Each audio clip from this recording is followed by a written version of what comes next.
নমস্কার। أعوذ بالله من الشيطان الرجيم. بسم الله الرحمن الرحيم.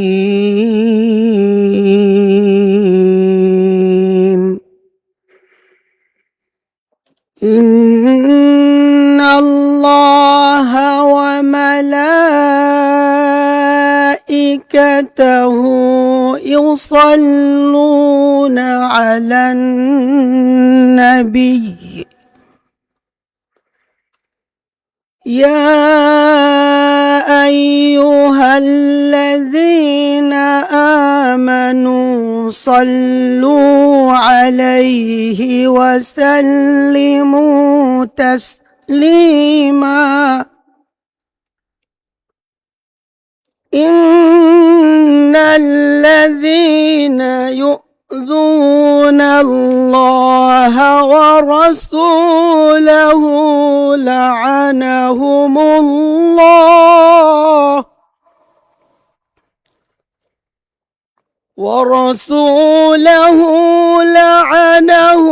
الله في الدنيا والآخرة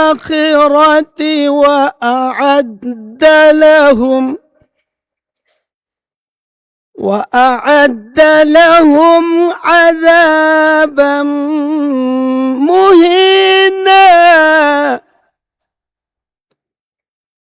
والذين يؤذون المؤمنين والمؤمنات بغير ما اكتسبوا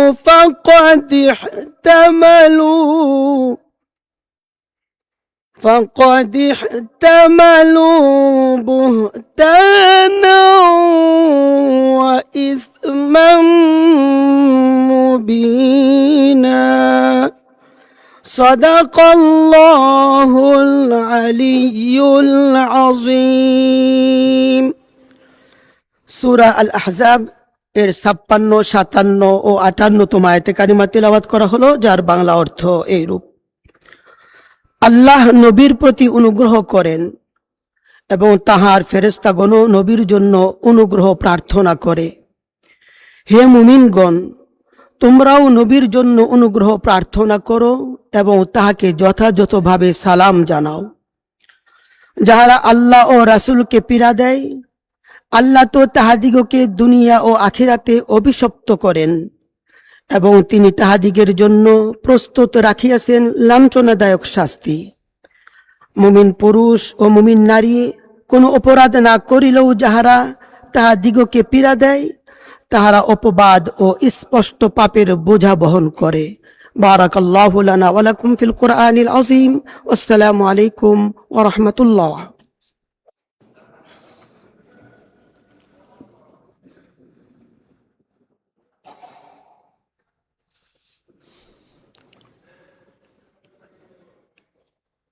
আমি আগে শুরু করি। কোরআন শরীফের আয়াতে কোনো ভুল আছে নাকি?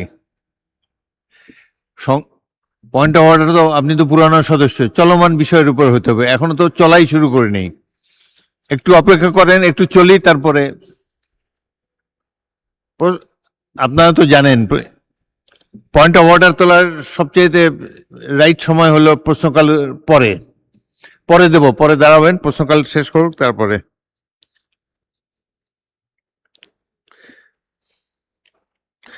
বিসমিল্লাহির রহমানির রহিম। আসসালামু আলাইকুম ওয়া রাহমাতুল্লাহ। মাননীয় সদস্যবৃন্দ, দিনের কার্যসূচি অনুযায়ী এখন প্রশ্নকাল শুরু হচ্ছে। প্রশ্নকালের প্রথম 30 মিনিট মাননীয় প্রধানমন্ত্রী কর্তৃক উত্তর দানের জন্য নির্ধারিত। তারকা চিহ্নিত প্রশ্ন 20, মাননীয় সদস্য মোহাম্মদ আবুল কালাম, কুমিল্লা 9, আপনি প্রশ্নটি পাঠ করে উত্থাপন করুন। বিসমিল্লাহির রহমানির রহিম। মাননীয় স্পিকার, আপনাকে ধন্যবাদ। মাননীয় স্পিকার, মাননীয় প্রধানমন্ত্রী কর্তৃক উত্তর দানের জন্য আমার তারকা চিহ্নিত প্রশ্ন নম্বর 20 মহান জাতীয় সংসদে উত্থাপন করছি। মাননীয় প্রধানমন্ত্রী অনুগ্রহ করিয়া বলিবেন কি সনাতনী কৃষি থেকে বেরিয়ে গবেষণা প্রযুক্তি এবং যান্ত্রিকীকরণের জোর দিয়ে কৃষিকে প্রযুক্তি নির্ভর লাভজনক এবং টেকসই খাতে রূপান্তরের লক্ষ্যে আপনার সরকার কোনো পদক্ষেপ গ্রহণ করিয়াছে কিনা এবং করিলে তাহা কি? মাননীয় স্পিকার, আপনাকে ধন্যবাদ। মাননীয় প্রধানমন্ত্রী। বিসমিল্লাহির রহমানির রহিম। মাননীয় স্পিকার, আপনাকে ধন্যবাদ এবং আপনার মাধ্যমে আমি মাননীয় সংসদ সদস্য জনাব আবুল কালামকে ধন্যবাদ জানাচ্ছি তার প্রশ্নের জন্য। মাননীয় স্পিকার, সনাতন সরকার বর্তমান সরকার কৃষিকে সনাতনী আর শ্রমনির্ভর ব্যবস্থা থেকে বের করে নিয়ে এসে গবেষণা, আধুনিক প্রযুক্তি, উদ্ভাবন এবং যান্ত্রিকরণের মাধ্যমে একটি প্রযুক্তি নির্ভর, লাভজনক, প্রতিযোগিতামূলক এবং টেকসই খাতে রূপান্তরের লক্ষ্যে বেশ অনেকগুলো পদক্ষেপ গ্রহণ করছে মাননীয় স্পিকার।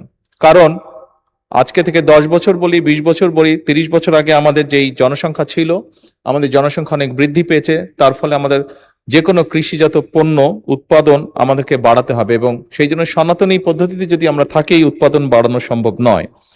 মাননীয় স্পিকার, বর্তমান সরকার যে সকল ব্যবস্থা গ্রহণ করতে চাইছে তার মধ্যে একটি হচ্ছে ডিজিটাল ও স্মার্ট কৃষি ব্যবস্থা প্রতিষ্ঠা। সরকার মাননীয় স্পিকার কৃষিকে প্রযুক্তি নির্ভর করার জন্য কৃষি ব্যবস্থাপনায় ডিজিটাল প্রযুক্তির ব্যবহার সম্প্রসারণ করতে চাইছে। কৃষক নিবন্ধন, কৃষক ডাটাবেস, ডিজিটাল কৃষি সেবা, মোবাইল ভিত্তিক আবহাওয়া তথ্য, বাজার তথ্য, কৃষি পরামর্শ, এক্সটেনশন সেবার সম্প্রসারণ এবং কৃষি সেবার অনলাইন প্ল্যাটফর্ম চালুর উদ্যোগ নেওয়া হচ্ছে মাননীয় স্পিকার। এর বাইরে একই সাথে কৃষক কার্ড, কৃষকের ডিজিটাল ডাটাবেস এবং সরকারি সেবা কৃষকের নিকট সরাসরি পৌঁছে দেবার জন্য কৃষক কার্ড বিতরণ কার্যক্রম শুরু করতে যাচ্ছে ইনশাল্লাহ সরকার। এর মধ্যে 17টি উপজেলায় পাইলট প্রকল্পের কাজ শেষ করা হয়েছে এবং মাননীয় স্পিকার এই কর্মসূচির মাধ্যমে আগামী 5 বছর সারা দেশে ইনশাল্লাহ সরকার 2,75,00,000 কৃষককে ডিজিটাল প্ল্যাটফর্মের ভিতরে নিয়ে আসবে, যেটি কিনা কৃষক কার্ড। মাননীয় স্পিকার, উৎপাদন ব্যয় হ্রাস, শ্রম সংকট মোকাবেলা এবং কৃষিকে লাভজনক করতে কৃষিকে অবশ্যই যান্ত্রিকরণ করা হচ্ছে। যন্ত্রের ব্যবহার কৃষিতে বাড়ানোর চেষ্টা করা হচ্ছে। একই সাথে সরকার কৃষিতে রিমোট সেন্সিং, কৃত্রিম বুদ্ধিমত্তা বা AI, internet of things, drone প্রযুক্তি, জিআইএস, স্যাটেলাইট তথ্য, বিগ ডাটা এবং আধুনিক তথ্য প্রযুক্তির ব্যবহার সম্প্রসারণের উদ্যোগও গ্রহণ করছে। এইসব প্রযুক্তির মাধ্যমে ফসলের স্বাস্থ্য ও ফলন পর্যবেক্ষণ, রোগবালাই শনাক্তকরণ, সুনির্দিষ্ট সার এবং সেচ ব্যবস্থাপনা এবং উৎপাদন পরিকল্পনার অধিক কার্যকর ও বিজ্ঞান ভিত্তিক হবে বলে আমরা দৃঢ়ভাবে বিশ্বাস করি। মাননীয় স্পিকার, আধুনিক প্রযুক্তি এবং তথ্য নির্ভর প্রিসিশন এগ্রিকালচার চালু করে উৎপাদন যে খরচ সেটি কমানো এবং কৃষকের আয় বৃদ্ধি করা অন্যতম একটি লক্ষ্য আমাদের। সুষম, নিরাপদ ও পুষ্টি নিশ্চিত করার লক্ষ্যে যথোপযুক্ত প্রণোদনার মাধ্যমে কৃষি খাতকে পুনর্বাসন এবং বিকশিত করারও পরিকল্পনা রয়েছে। একই সাথে মাননীয় স্পিকার, দেশের কোন এলাকায় কোন সময় কোন ফসল ভালো হবে, কি পরিমাণ সার লাগবে, আবহাওয়ার পূর্বাভাস ইত্যাদি সংক্রান্ত পরামর্শ প্রদান করা হচ্ছে এবং এটিকে আরো অর্গানাইজ করা হবে কৃষক কার্ডের মাধ্যমে। সরকার রাসায়নিক সারের উপরে নির্ভরতা কমিয়ে জৈব সার, বায়ো ফার্টিলাইজার এবং পরিবেশ বান্ধব কৃষি প্রযুক্তির ব্যবহার বৃদ্ধি করারও উদ্যোগ গ্রহণ করেছে। জলবায়ু পরিবর্তনের প্রভাব মোকাবেলায় কৃষিকে জলবায়ু স্মার্ট এবং অভিযোজন সক্ষম খাতে রূপান্তর করা হবে। সরকারের উপরোক্ত পদক্ষেপ গ্রহণের ফলে মাননীয় স্পিকার, কৃষি আরো উৎপাদনশীল, লাভজনক, রফতানিমুখী এবং টেকসই খাতে পরিণত হতে যাচ্ছে ধীরে ধীরে, যা আধুনিক অর্থনৈতিক উন্নয়ন এবং খাদ্য নিরাপত্তা নিশ্চিতকরণে ইনশাআল্লাহ গুরুত্বপূর্ণ অবদান রাখবে। ধন্যবাদ মাননীয় স্পিকার। ধন্যবাদ মাননীয় প্রধানমন্ত্রী। মাননীয় সদস্য মোহাম্মদ আবুল কালাম, আপনি একটি সম্পূরক প্রশ্ন উত্থাপন করতে পারেন। মাননীয় স্পিকার, আপনাকে ধন্যবাদ। আমার প্রশ্নের তথ্যবহুল উত্তর দানের জন্য আমি মাননীয় প্রধানমন্ত্রীকে আন্তরিক ধন্যবাদ সহ কৃতজ্ঞতা জানাচ্ছি। মাননীয় স্পিকার, আমাদের জাতীয় অর্থনীতি ও দৈনন্দিন জীবনে কৃষির অবদান অপরিসীম। কৃষি আমাদের খাদ্য নিরাপত্তা সহ জিডিপিতে গুরুত্বপূর্ণ অবদান রেখে চলছে। এই উপলব্ধি থেকে মাননীয় প্রধানমন্ত্রী দেশনায়ক জনাব তারেক রহমান কৃষি ও কৃষকের কল্যাণে বহুমাত্রিক পদক্ষেপ সমূহ ইতিমধ্যে সারা দেশে প্রশংসিত হচ্ছে। মাননীয় স্পিকার, পরিসংখ্যান ব্যুরোর সর্বশেষ ফসল পরিসংখ্যান জরিপে বলেছে দেশের কৃষিতে নীরবে বদলে যাচ্ছে আবাদ চিত্র। একদিকে যেমন কমছে খাদ্যশস্য ধানের আবাদ, অন্যদিকে ক্রমশই বেড়ে চলছে তামাকের চাষ পরিধি। এই মাননীয় প্রবণতা সদস্য, দীর্ঘমেয়াদে মাননীয় সদস্য প্রশ্ন করুন, সরাসরি প্রশ্ন করুন, কারণ আমরা অনেককে প্রশ্ন করতে চায়। এমত অবস্থা মাননীয় প্রধানমন্ত্রীর নিকট আমার সম্পূরক প্রশ্ন, কৃষকদের জন্য লাভজনক বিকল্প খাদ্য অর্থকরী ফসলের বাজার নিশ্চিত করার মাধ্যমে কৃষকদের তামাক চাষের প্রতি নির্ভরতা কমাতে সরকার কোনো পদক্ষেপ গ্রহণ করবেন কিনা এবং করিলে তাহা কি? মাননীয় স্পিকার, আপনাকে ধন্যবাদ। মাননীয় প্রধানমন্ত্রী। স্পিকার, আমরা এরই মধ্যে উদ্যোগ গ্রহণ করেছি যে সকল এলাকায়, যে সকল জমিতে তামাক চাষ হয়, এটার পরিধি যাতে না বাড়ে সেই ব্যাপারে উদ্যোগ গ্রহণ করা হয়েছে এবং আমরা আশা করি আমাদের এই উদ্যোগগুলি পর্যায়ক্রমিকভাবে কার্যকরী হবে। ধন্যবাদ।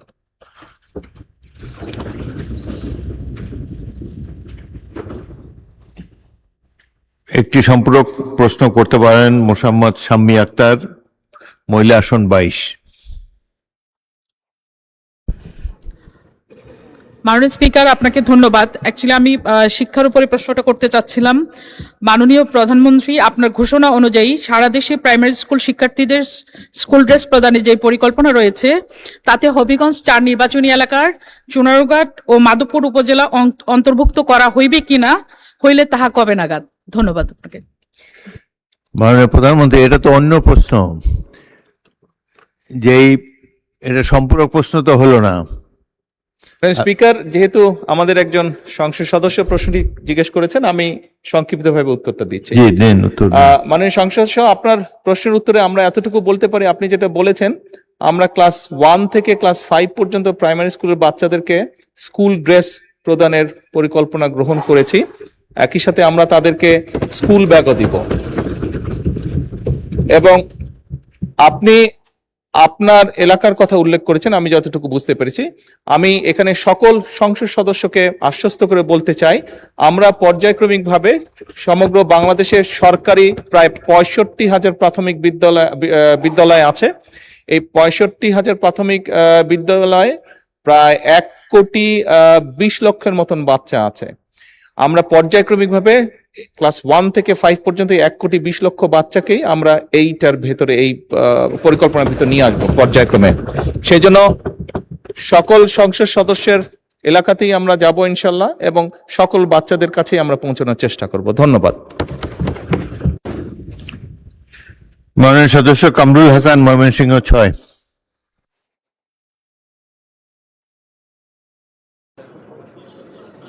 সালাম আলাইকুম। মাননীয় স্পিকার, আপনাকে ধন্যবাদ আমাকে সুযোগ দেওয়ার জন্য।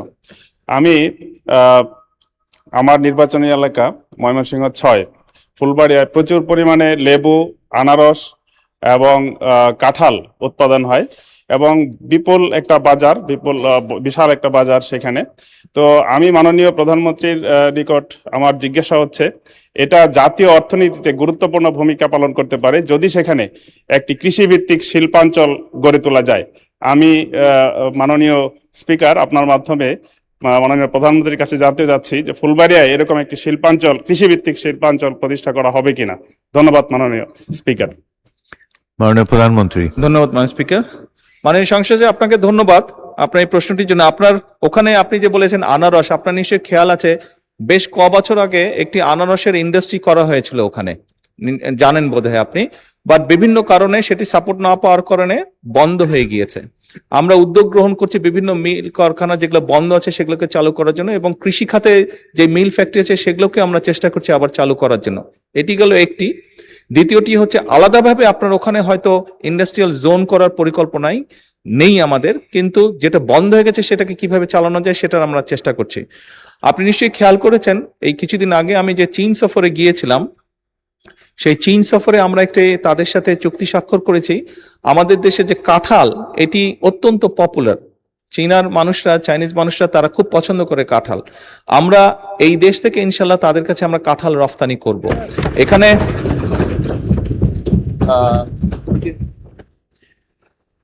এখানে আরেকটি কথা মাননীয় স্পিকার আমি প্রসঙ্গক্রমে বলি। এখানে চীনে যাবার আগে আমি মালয়েশিয়াতে গিয়েছিলাম এবং মালয়েশিয়ান প্রধানমন্ত্রী জনাব আনোয়ার ইব্রাহিম কথা প্রসঙ্গে আমাকে জানিয়েছেন ওনাদের ওখানে একটি ফল হয় দুরিয়ান, দেখতে অনেকটা কাঁঠালের মতন, কাঁঠালের কাজিন। কথা প্রসঙ্গে উনি আমাকে জানিয়েছেন যে মালয়েশিয়া প্রতি বছর চায়নাতে $1 বিলিয়ন দুরিয়ান এক্সপোর্ট করে। তো তারা যদি পারে নিশ্চয়ই ইনশাল্লাহ কাঁঠালও আমরা পারবো এক্সপোর্ট করতে, এবং কাঁঠাল এক্সপোর্টের মাধ্যমে আমরা নিশ্চয়ই ইনশাল্লাহ বড় একটি বৈদেশিক মুদ্রা অর্জন করতে সক্ষম হব। ধন্যবাদ মাননীয় স্পিকার। তারকা চিহ্নিত প্রশ্ন 21, প্রশ্নটি করেছিলেন এসকে আজিজুল বারী, খুলনা 4। তিনি অনুপস্থিত। তার পরিবর্তে প্রশ্নটি উত্থাপন করবেন ABM মোশাররফ হোসেন, পটুয়াখালী। ধন্যবাদ মাননীয় স্পিকার। আমি ABM মোশাররফ হোসেন, পটুয়াখালী 4 সংসদ সদস্য, খুলনা 4 থেকে নির্বাচিত সংসদ সদস্য এসকে আজিজুল বারীর পক্ষে মাননীয় প্রধানমন্ত্রীর কাছে আমি প্রশ্নটি উত্থাপন করছি। মাননীয় প্রধানমন্ত্রী অনুগ্রহ করিয়া বলিবেন কি, ক, বিগত আওয়ামী লীগ সরকারের আমলে দেশের শেয়ার মার্কেটের ধারাবাহিক পতনের প্রধান কারণগুলি কি কি ছিল? শেয়ার মার্কেটের ধারাবাহিক পতন ঘটাইয়া হাজার হাজার বিনিয়োগকারীদের নিঃস্ব করিবার জন্য যাহারা দায়ী তাহাদের চিহ্নিত করা সহ তাদের বিরুদ্ধে আইনানুগ ব্যবস্থা গ্রহণের পরিকল্পনা সরকারের আছে কি না? এবং খ, শেয়ার মার্কেটের স্থিতিশীলতা ফিরাইয়া আনা সহ বিনিয়োগকারীদের আস্থা পুনরুদ্ধারের জন্য সরকার কি কোনো কার্যকরী পদক্ষেপ গ্রহণ করবেন? করিলে তাহা কি? ধন্যবাদ মাননীয় স্পিকার। মাননীয় প্রধানমন্ত্রী। ধন্যবাদ মাননীয় সংসদ সদস্য আপনাকে আপনার প্রশ্নের জন্য। বিগত স্বৈরাচার ফ্যাসিবাদ সরকারের আমলে দেশের শেয়ার বাজারের ধারাবাহিক পতনের কারণ উদ্ঘাটনের লক্ষ্যে বিভিন্ন সময় বিভিন্ন বিশেষজ্ঞ, বিনিয়োগকারী সংগঠন এবং বিভিন্ন তদন্তকারী সংস্থার কার্যক্রম পরিচালনা করেছে। পরিচালিত কার্যক্রমে শেয়ার বাজারের ধারাবাহিক পতনের পিছনে কতগুলো কারণ আমরা পেয়েছি, কারণ সক্রিয় ছিল। কারণগুলি নিম্নরূপ, যেমন বাজার কারসাজি এবং কৃত্রিমভাবে শেয়ারের দাম বাড়ানো কমানো। এরপরে কিছু কোম্পানির IPO ও বন্ড ইস্যুতে বিভিন্ন রকম অনিয়ম। এরপর নিয়ন্ত্রক সংস্থা দীর্ঘমেয়াদী দুর্বল তদারকি এবং সময় মতন ব্যবস্থা গ্রহণ না করা। এরপরে কর্পোরেট সুশাসনের ঘাটতি এবং আর্থিক তথ্যের স্বচ্ছতার অভাব। এরপর প্রাতিষ্ঠানিক বিনিয়োগকারীদের সীমিত অংশগ্রহণ এবং বাজার আস্থার সংকট। এরপর নীতিগত অসঙ্গতি এবং বিনিয়োগকারীদের মধ্যে অনিশ্চয়তা। এরপর পুঁজিবাজার বান্ধব কর নীতির অভাব। মাননীয় স্পিকার, ধারাবাহিকভাবে শেয়ার মার্কেটের পতন ঘটিয়ে হাজার হাজার বিনিয়োগকারীদের নিঃস্ব করার জন্য যারা দায়ী তাদের চিহ্নিত করা সহ তাদের বিরুদ্ধে আইনানুগ ব্যবস্থা গ্রহণে বর্তমান সরকার পরিকল্পনা গ্রহণ করেছে। ইতিমধ্যে শেয়ার মার্কেটের কেলেঙ্কারি অভিযোগ দুদক কর্তৃক অনুসন্ধান কার্যক্রম পরিচালনা করা হয়েছে, যার প্রেক্ষিতে কতিপয় ব্যক্তিকে চিহ্নিত করে মালামাল সহ তাদের বিরুদ্ধে আইনানুগ ব্যবস্থা গ্রহণ করা হয়েছে। মামলা সহ তাদের বিরুদ্ধে আইনানুগ ব্যবস্থা গ্রহণ করা হয়েছে। এছাড়া শেয়ার মার্কেট কেলেঙ্কারির সাথে আরো অন্যান্য যে সকল ব্যক্তি প্রতিষ্ঠান জড়িত কিনা তা উদ্ঘাটনের কার্যক্রম চলমান রয়েছে। মাননীয় স্পিকার, ইতিমধ্যে শেয়ার মার্কেট কারসাজি, অনিয়ম ও দুর্নীতিগ্রস্ত ব্যক্তি এবং প্রতিষ্ঠানের বিরুদ্ধে Bangladesh securities and exchange commission কর্তৃক শাস্তিমূলক ব্যবস্থা হিসাবে 1497 কোটি টাকা অর্থদণ্ড আরোপ করা হয়েছে। এছাড়া দায়ী বিভিন্ন প্রতিষ্ঠান এবং ব্যক্তিদের চিহ্নিতকরণে গঠিত তদন্ত কমিটির গঠন এবং প্রদত্ত প্রতিবেদনের ভিত্তিতে ব্যবস্থা গ্রহণের জন্য দুর্নীতি দমন কমিশনে প্রেরণ করা হয়েছে। মাননীয় স্পিকার, বর্তমান সরকার শেয়ার মার্কেটের স্থিতিশীলতা ফিরিয়ে আনা সহ বিনিয়োগকারীদের আস্থা পুনরুদ্ধারের জন্য বদ্ধপরিকর। সরকার ইতিমধ্যে বিনিয়োগকারীদের আস্থা বৃদ্ধিতে সুশাসন স্বচ্ছতা, জবাবদিহিতা, পণ্যের বৈচিত্র্যকরণের মাধ্যমে বাজারের গভীরতা বৃদ্ধি, বিনিয়োগ, শিক্ষার প্রসার ইত্যাদির মাধ্যমে উন্নত এবং টেকসই পুঁজিবাজার গঠনের উদ্যোগ গ্রহণ করেছে।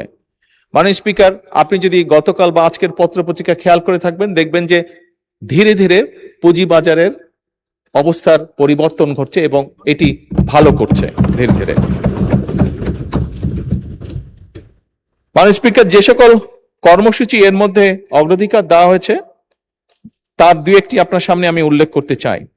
যেমন বিনিয়োগকারীদের আস্থা বৃদ্ধিতে সুশাসন, স্বচ্ছতা, জবাবদিহিতা নিশ্চিতকরণের লক্ষ্যে সরকার 4 জুন 2026 তারিখে পুঁজিবাজার বিষয়ে দক্ষ এবং অভিজ্ঞতা সম্পন্ন একজন চেয়ারম্যান ও 3 জন কমিশনারকে বাংলাদেশ সিকিউরিটিজ অ্যান্ড কমিশনের নিয়োগ প্রদান করেছে। নতুন কমিশন দায়িত্ব গ্রহণের পরপরই বাজারে বিদ্যমান ফ্লোর প্রাইস প্রত্যাহার করেছে। লাভজনক সরকারি মালিকানাধীন কোম্পানি সমূহের শেয়ার স্টক এক্সচেঞ্জে অফলোডের মাধ্যমে সরাসরি তালিকাভুক্তকরণে উদ্বুদ্ধ করা, এছাড়াও বহুজাতিক কোম্পানি সহ উচ্চ মূলধন সম্পন্ন কোম্পানি সমূহের শেয়ার স্টক এক্সচেঞ্জ অফলোডের মাধ্যমে সরাসরি তালিকাভুক্তকরণের সুযোগ সৃষ্টি করেছে। এসএমই কোম্পানি সমূহ ভালো মৌলভিত্তি সম্পন্ন কোম্পানি সমূহ পুঁজিবাজারে তালিকাভুক্ত করা, পুঁজিবাজার কারসাজি বন্ধে অনিয়ম সংক্রান্ত তথ্য প্রকাশ এবং প্রদানকারীর প্রয়োজনীয় সুরক্ষা ও উৎসাহ প্রদানের ব্যবস্থা গ্রহণ করা। মাননীয় স্পিকার, আরো অনেকগুলো ব্যবস্থা সরকার গ্রহণ করেছে, কিন্তু যেহেতু সংসদের সময় অত্যন্ত মূল্যবান, বাকি যেগুলো ব্যবস্থা গ্রহণ করেছে সেগুলোকে আমি পঠিত বলিয়া গণ্য করার জন্য অনুরোধ করছি। ধন্যবাদ মাননীয় প্রধানমন্ত্রী। উত্তরে বাকি অংশ পঠিত বলে গণ্য করা হলো। মাননীয় সদস্য এবিএম মোশাররফ হোসেন একটি সম্পূরক প্রশ্ন করতে পারেন, সংক্ষেপে প্রশ্ন করবেন। ধন্যবাদ মাননীয় স্পিকার। আমি মাননীয় প্রধানমন্ত্রীর কাছে জানতে চাচ্ছি যে সরকারি অনেক প্রতিষ্ঠান আছে যাদেরকে এখনো পুঁজিবাজারে শেয়ার আনা হয় নাই। এই সরকারি শেয়ারগুলি পুঁজিবাজারে আনার জন্য সরকার কোনো পরিকল্পনা গ্রহণ করবেন কিনা? মাননীয় প্রধানমন্ত্রী। মাননীয় সংসদ, আপনাকে ধন্যবাদ। সরকারের অনেকগুলো কোম্পানিকে আনা হয়নি, সরকারি কোম্পানি, এগুলো আমরা অ্যাসেস করে দেখব। যদি মনে হয় যে যাদেরকে আমরা দায়িত্ব দেব, যদি তাদের সুপারিশ থাকে যে এইগুলোকে পুঁজিবাজারে এনলিস্ট করলে আমরা ভালো ফলাফল পাবো, অবশ্যই আমরা সেই পদক্ষেপ গ্রহণ করব। মাননীয় স্পিকার, ধন্যবাদ। মাননীয় সদস্য সরওয়ার জামাল নিজাম, চট্টগ্রাম 13।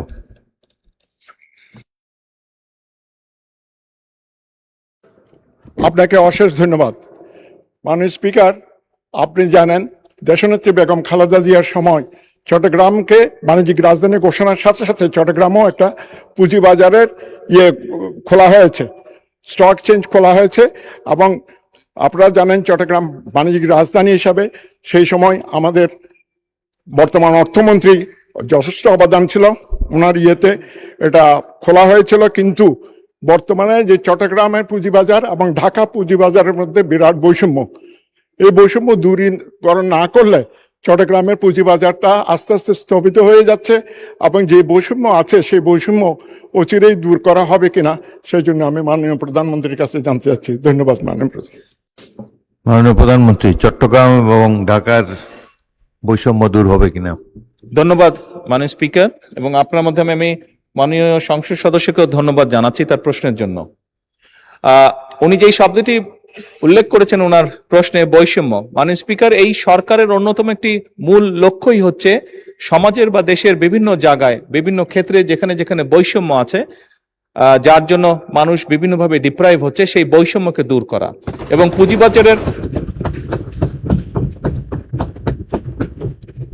পুঁজিবাজারের ক্ষেত্রেও এই বিষয়টি প্রযোজ্য। মাননীয় স্পিকার, আমি একটু আগে মূল প্রশ্নের উত্তরে আমি বলেছিলাম যে আমরা কয়েকজন বিশেষজ্ঞ ব্যক্তিকে দায়িত্ব দিয়েছি, নিযুক্ত করা হয়েছে তাদেরকে সিকিউরিটি এক্সচেঞ্জে, এবং অবশ্যই আমরা আশা করি যে তারা আমাদেরকে সঠিক পরামর্শ দিবেন, যার ভিত্তিতে শুধু ঢাকা নয়, চিটাগং স্টক এক্সচেঞ্জকেও আমরা ইনশাল্লাহ শক্তিশালী স্টক এক্সচেঞ্জে রূপান্তর করতে পারবো। ধন্যবাদ। মাননীয় সদস্য আব্দুল হান্নান মাসুদ, নোয়াখালী 6। মাননীয় স্পিকার, আপনাকে ধন্যবাদ। মাননীয় স্পিকার, আপনার মাধ্যমে মাননীয় প্রধানমন্ত্রীর কাছে প্রশ্ন রাখতে চাই।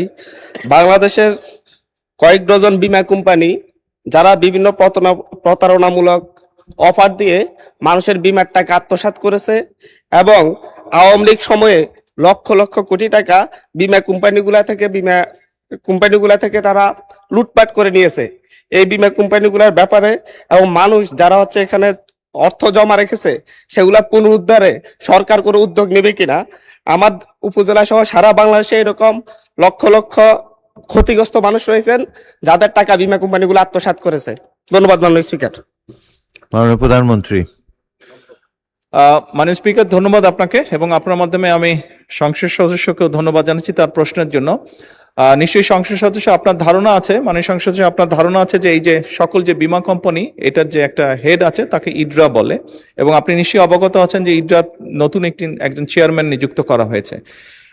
আপনার যে অভিযোগ আপনি তুললেন অলরেডি এর ভিতরেই চেয়ারম্যান এটি ইনভেস্টিগেশন করছে, এরকম যেগুলো কমপ্লেন হচ্ছে সবগুলো ইনভেস্টিগেশন করছে। ইনভেস্টিগেশনটা কমপ্লিট হলে তখন আইন অনুযায়ী আমরা ব্যবস্থা গ্রহণ করতে পারবো। ধন্যবাদ মাননীয় স্পিকার। তারপর চিহ্নিত প্রশ্ন 22 মাননীয় সদস্য মোহাম্মদ জাহিদুল ইসলাম দলু, নওগাঁ 5। আপনি প্রশ্নটি পাঠ করে উত্থাপন করুন। মাননীয় স্পিকার, আপনাকে ধন্যবাদ। আমি আপনার মাধ্যমে মাননীয় প্রধানমন্ত্রীকে অনুগ্রহ করিয়া বলিবেন কি, দেশের নতুন শিক্ষা কার্যক্রম বাস্তবায়ন, শিক্ষকদের গুণগত প্রশিক্ষণ নিশ্চিতকরণ এবং বিদ্যালয় সমূহের অবকাঠামো উন্নয়ন এবং ঝরিয়া পড়া শিক্ষার্থীদের হার শূন্যে আনিতে বাজেটের শিক্ষা খাতে বিশেষ কোনো অগ্রাধিকারমূলক বরাদ্দ আছে কিনা? ধন্যবাদ। মাননীয় প্রধানমন্ত্রী। ধন্যবাদ মাননীয় স্পিকার। ধন্যবাদ মাননীয় সংসদ সদস্য আপনার প্রশ্নের জন্য। দেশের শিক্ষাক্রম বাস্তবায়নে শিক্ষকদের যে গুণগত প্রশিক্ষণ নিশ্চিতকরণ, বিশ্ববিদ্যালয় সমূহের অবকাঠামোগত উন্নয়ন এবং শিক্ষার্থীদের অংশগ্রহণ বৃদ্ধি এবং বিশেষ করে ঝরে পড়া রোধে অর্থাৎ শিক্ষা খাতের সার্বিক উন্নয়নে সরকার 2026 এবং 27 অর্থ বছরে বাজেটে শিক্ষা খাতে বরাদ্দ বৃদ্ধি করে প্রথমবারের মতন জিডিপির 2% উন্নীত করেছে। মাননীয় স্পিকার, 2026-27 অর্থ বছরে সেকেন্ডারি এডুকেশন ডেভেলপমেন্ট প্রোগ্রামে শিক্ষা মন্ত্রণালয় মোট 4199 কোটি টাকা, মাধ্যমিক ও উচ্চশিক্ষা বিভাগে 3599 কোটি টাকা এবং কারিগরি ও মাদ্রাসা শিক্ষা বিভাগে 600 কোটি টাকা বরাদ্দ রেখেছে। এডিপির আওতায় মোট 10টি স্কিম চলমান রয়েছে। এই 10টি স্কিমের মধ্যে একটি স্কিম ন্যাশনাল কারিকুলাম ডিসেমিনেশন এবং শিক্ষাবৃন্দের প্রশিক্ষণের জন্য রাখা হয়েছে মাননীয় স্পিকার। এছাড়াও learning acceleration in education secondary education প্রকল্পের আওতায় শিক্ষক প্রশিক্ষণের জন্য 810 কোটি টাকা বরাদ্দ রাখা হয়েছে, যার মাধ্যমে মোট 3,47,021 জন শিক্ষক, প্রতিষ্ঠান প্রধান এবং সংশ্লিষ্ট জনবলকে প্রশিক্ষণ প্রদান করা হবে। প্রশিক্ষণ কার্যক্রমের মধ্যে রয়েছে বেসিক ট্রেনিং, বিষয়ভিত্তিক প্রফেশনাল ডেভেলপমেন্ট ট্রেনিং, শিক্ষা প্রতিষ্ঠান প্রধানদের লিডারশিপ ট্রেনিং, ভোকেশনাল শিক্ষকদের প্রশিক্ষণ, ব্লেন্ডেড লার্নিং, আইসিটি, লাইব্রেরি ব্যবস্থাপনা, শিক্ষার্থীদের মানসিক স্বাস্থ্য এবং বুলিং প্রতিরোধ ও জলবায়ু পরিবর্তন বিষয়ে প্রশিক্ষণ। মাধ্যমিক পর্যায়ের শিক্ষা প্রতিষ্ঠানের অবকাঠামো উন্নয়নে 2026-27 অর্থ বছরে পরিচালন বাজেটে 3040 কোটি টাকা বরাদ্দ করা হয়েছে, যার মধ্যে মাধ্যমিক ও উচ্চশিক্ষা বিভাগে 2196 কোটি টাকা এবং কারিগরি ও মাদ্রাসা শিক্ষা বিভাগের অনুকূলে 844 কোটি টাকা বরাদ্দ রাখা হয়েছে। মাননীয় স্পিকার, আরো অনেকগুলো ব্যবস্থা নেওয়া হয়েছে, কিন্তু আমি আগেও বলেছি অত্যন্ত মূল্যবান সময় এই সংসদে, সেই জন্য বাকি যে উত্তরগুলো আছে সেগুলোকে পঠিত বলিয়া গণ্য করার জন্য অনুরোধ করছি। ধন্যবাদ। ধন্যবাদ মাননীয় প্রধানমন্ত্রী। এই প্রশ্নের উত্তরের বাকি অংশ পঠিত বলে গণ্য করা হলো। জনাব জাহিদুল ইসলাম ধলু, আপনি একটি সম্পূরক প্রশ্ন করতে পারেন, সরাসরি প্রশ্ন করুন। মাননীয় স্পিকার, আপনাকে ধন্যবাদ। আমি মাননীয় প্রধানমন্ত্রীকে বলতে চাই যে আমাদের নওগাঁয় শিক্ষা কার্য, যেহেতু এগ্রিকালচার এলাকা, এখানে একটি কৃষি বিশ্ববিদ্যালয় করা যায় কিনা সে ব্যাপারে আমি মাননীয় প্রধানমন্ত্রী জানতে চাই। মাননীয় প্রধানমন্ত্রী। ধন্যবাদ মাননীয় স্পিকার, ধন্যবাদ মাননীয় সংসদ আপনার প্রশ্নের জন্য। অবশ্যই নওগাঁ একটি কৃষি প্রধান এলাকা। অ্যাকচুয়ালি বলতে গেলে শুধু নওগাঁ না, সমগ্র বাংলাদেশই কম বেশি কৃষি প্রধান একটি দেশ। আমাদের দেশের অধিকাংশ মানুষের পেশাই কৃষি, এবং সেজন্যই আমরা 2,75,00,000 কৃষকের কাছে সরাসরিভাবে কৃষক কার্ড পৌঁছাতে চাই। আপনি যেই কথাটি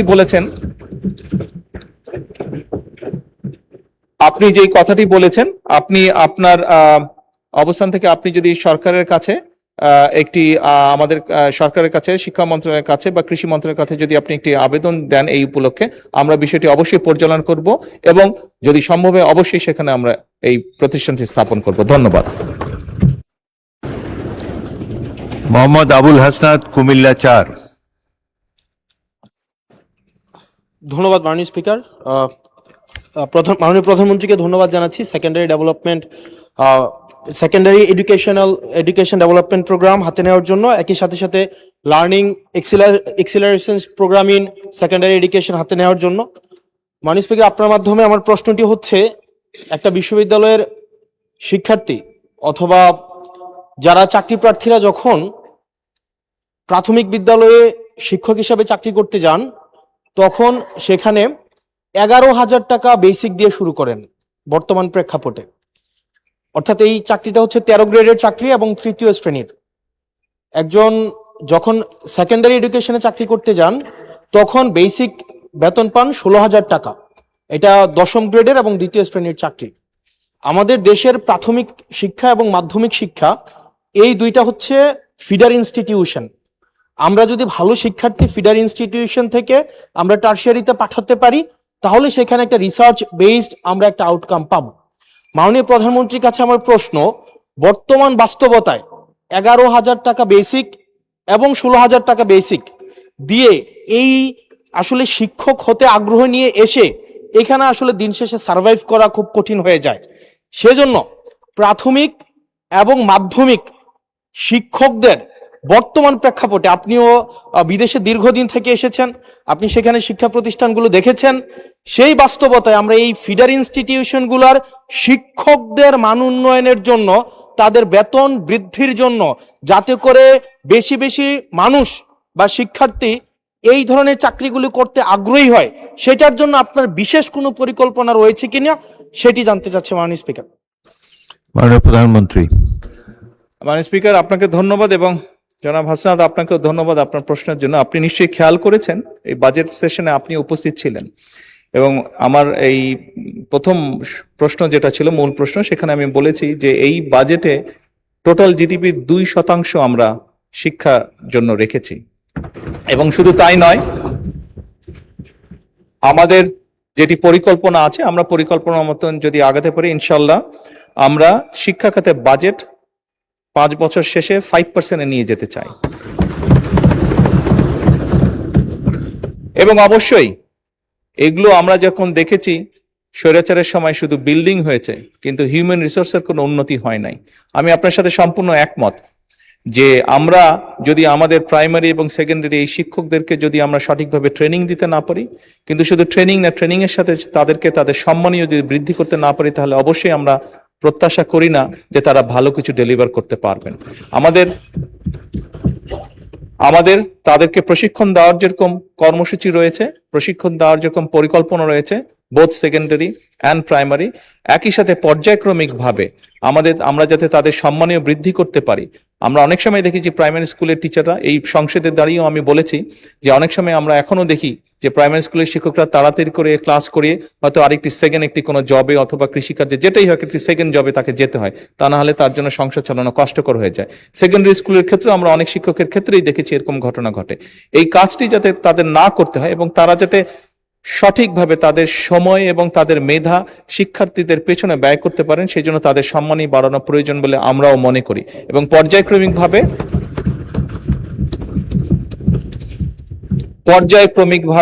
আমরা এই কাজটি ইনশাল্লাহ করব এই দেশে। ধন্যবাদ মাননীয় স্পিকার। মাননীয় সদস্য হেলেন জেরিন খান, মাদারীপুর। প্রধানমন্ত্রী যে উত্তর দিয়েছেন সেই সম্পর্কে প্রশ্ন করবেন। মাননীয় স্পিকার, আপনাকে ধন্যবাদ। মাননীয় প্রধানমন্ত্রীর কাছে আমার প্রশ্ন হলো, যখনই বিএনপি ক্ষমতায় আসে তখনই দেখা যায় নারীর উন্নয়ন, নারী শিক্ষা, নারী জাগরণে যুগান্তকারী ভূমিকা রাখে। এবারও আমরা দেখেছি মাননীয় প্রধানমন্ত্রী, বিশেষ করে দেশনেত্রী বেগম খালেদা জিয়া ম্যাট্রিক এবং ইন্টারমিডিয়েট পর্যন্ত যে অবৈতনিক শিক্ষা ব্যবস্থা চালু রেখেছিলেন সেটা আবার ডিগ্রি পর্যন্ত নিয়ে গিয়েছেন। সেই জন্য ব্যক্তিগতভাবে ধন্যবাদ দিচ্ছি। আমি যে প্রশ্নটি করতে চাই মাননীয় প্রধানমন্ত্রীকে, মাননীয় প্রধানমন্ত্রী, আমি 91 থেকে 96 পর্যন্ত এদেশের সর্ববৃহৎ মহিলা কলেজ ইডেন বিশ্ববিদ্যালয় কলেজের নির্বাচিত ভিপি ছিলাম এবং সেই সময় আমি মাননীয় শিক্ষামন্ত্রী এবং মাননীয় প্রধানমন্ত্রী দেশনেত্রী বেগম খালেদা জিয়ার সাথে আমি কথাও বলেছিলাম এবং সেই সময় অসংখ্য দেশনেত্রী বেগম খালেদা জিয়ার নেতৃত্বে ইডেন কলেজকে বিশ্ববিদ্যালয় করবার জন্য সকল প্রস্তুতি সম্পূর্ণ হয়েছিল। শুধুমাত্র রাজনৈতিক অস্থিরতার কারণে ওই সময় ডিক্লারেশনটা দেওয়া হয় নাই। এখন আমি বলতে চাই মাননীয় প্রধানমন্ত্রীর কাছে আমার বিনীত আবেদন যে এখন ইডেন কলেজে প্রায় 23,000 ছাত্রী লেখাপড়া করছে, ওই কলেজটিকে বিশ্ববিদ্যালয় করার কোনো পদক্ষেপ নেবেন কিনা। এই ব্যাপারে মাননীয় স্পিকার আপনারও সমর্থন চাচ্ছি, কারণ আপনার সহধর্মিনী মহিষী নারী বিশিষ্ট শিক্ষাবিদ দিলারা হাফিজ আপা ওই কলেজের প্রিন্সিপাল ছিলেন, কাজে আপনি ওই ব্যাপারে অবগত আছেন। মাননীয় স্পিকার, আপনাকে ধন্যবাদ। মাননীয় প্রধানমন্ত্রী। ধন্যবাদ মাননীয় স্পিকার, ধন্যবাদ মাননীয় সংসদ সদস্য আপনার প্রশ্নের জন্য। আপনার প্রশ্নের একদম প্রিসাইজ উত্তরটি আমার কাছে নেই, এটা খুব সম্ভব আমাদের শিক্ষামন্ত্রী ওনার কাছে থাকবে। এই বিষয়ে কি পরিকল্পনা আছে? জি, কয়েকটা নিয়ে একটা হয়েছে, সেই জন্য একদম প্রিসাইজ উত্তরটা শিক্ষামন্ত্রী সঠিকভাবে দিতে পারবেন বলে আমি মনে করি। তবে ওভারঅল আপনাকে আমি যেটা বলতে পারি, অবশ্যই সকল সময় বিএনপি সরকারের অনেকগুলো পরিকল্পনার অন্যতম একটি মূল পরিকল্পনা ছিল নারীর শিক্ষাকে প্রায়োরিটি দেওয়া। এবং আপনি নিশ্চয়ই জানেন বিএনপি বর্তমান সরকার নারী শিক্ষার পাশাপাশি নারীদের এম্পাওয়ারমেন্ট অর্থাৎ অর্থনৈতিকভাবেও যাতে তারা শক্তিশালী হতে পারে, এম্পাওয়ার্ড হতে পারে, সেই জন্য ফ্যামিলি কার্ড চালু করেছে। এবং আমরা একই সাথে আরেকটি পরিকল্পনা যেটা গ্রহণ করেছি, যেটি বিএনপি সরকার দেশনেত্রী খালেদা জিয়া সরকার করেছিলেন, মেয়েদের শিক্ষা ব্যবস্থা ইন্টারমিডিয়েট পর্যন্ত ফ্রি করেছিলেন। আমরা এবার অনার্স পর্যন্ত মেয়েদের শিক্ষা ব্যবস্থা ফ্রি করতে চাই, ডিগ্রি বা অনার্স পর্যন্ত। আজকে আমাদের সাথে গ্যালারিতে অনেক নারী শিক্ষার্থী উপস্থিত আছে, তারাও সরাসরি এই সংসদ অধিবেশনটি দেখছে। এবং শুধু তাই নয়, আমরা অনার্স পর্যন্ত যে নারীদের শিক্ষা ব্যবস্থা ফ্রি করব, তাদের মধ্যে যারা ভালো রেজাল্ট করবে তাদেরকে আমরা স্কলারশিপ দিতে চাই, এটাও আমরা করতে চাই। ধন্যবাদ মাননীয় স্পিকার। মাননীয় সদস্যবৃন্দ, মাননীয় প্রধানমন্ত্রীর জন্য নির্ধারিত প্রশ্ন জিজ্ঞাসা ও উত্তর পর্ব এখানেই শেষ হলো। এখন মাননীয় মন্ত্রীদের জন্য নির্ধারিত প্রশ্ন জিজ্ঞাসা ও উত্তর, তারকা চিহ্নিত প্রশ্ন 2000